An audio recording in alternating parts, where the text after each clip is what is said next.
ನಮಸ್ಕಾರ. ಜೀನಿ ನ್ಯೂಸ್ ವೀಕ್ಷಕರಿಗೆ ಸ್ವಾಗತ. ವೀಕ್ಷಕರಿಗೆಲ್ಲ ನಮಸ್ಕಾರ. ನಾನು ಸಂಧ್ಯಾ.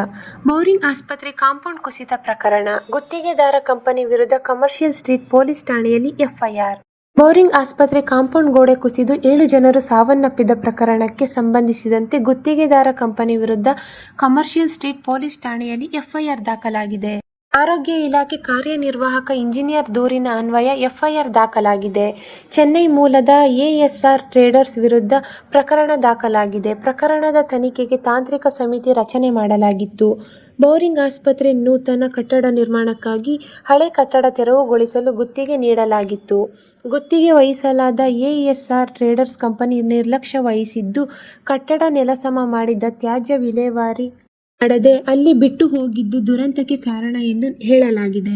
ಪ್ರಕರಣ ದಾಖಲಿಸಿಕೊಂಡು ಕಮರ್ಷಿಯಲ್ ಸ್ಟ್ರೀಟ್ ಪೊಲೀಸರು ಕಂಪನಿಗೆ ನೋಟಿಸ್ ನೀಡಿದ್ದಾರೆ. ಇನ್ನು ತ್ಯಾಜ್ಯ ತೆರವುಗೊಳಿಸದ ಹಾಗೂ ನಿಯಮ ಉಲ್ಲಂಘಿಸದ ಕುರಿತು ಸ್ಪಷ್ಟೀಕರಣ ನೀಡುವಂತೆ ಸರ್ಕಾರದ ವತಿಯಿಂದ ಎಎಸ್ಆರ್ ಟ್ರೇಡರ್ಸ್ ಕಂಪನಿಯ ಇಮೇಲ್ ಐಡಿಗೆ ನೋಟಿಸ್ ಕಳುಹಿಸಲಾಯಿತು. ಮೇ 18ರ ಒಳಗಾಗಿ ಲಿಖಿತ ಸ್ಪಷ್ಟೀಕರಣ ನೀಡಬೇಕೆಂದು ಎಕ್ಸಿಕ್ಯೂಟಿವ್ ಇಂಜಿನಿಯರ್ ಚಂದ್ರು ಅವರು ಗಡುವು ನೀಡಿದ್ದರೂ ಗುತ್ತಿಗೆದಾರ ಕಂಪನಿ ಇಮೇಲ್ಗೆ ಯಾವುದೇ ಪ್ರತಿಕ್ರಿಯೆ ನೀಡಿಲ್ಲ. ಈ ದಿನದ ನಿರಂತರ ಸುದ್ದಿಗಳಿಗಾಗಿ ವೀಕ್ಷಿಸುತ್ತಿರಿ ಜೀನಿ ನ್ಯೂಸ್. ನಮಸ್ಕಾರ.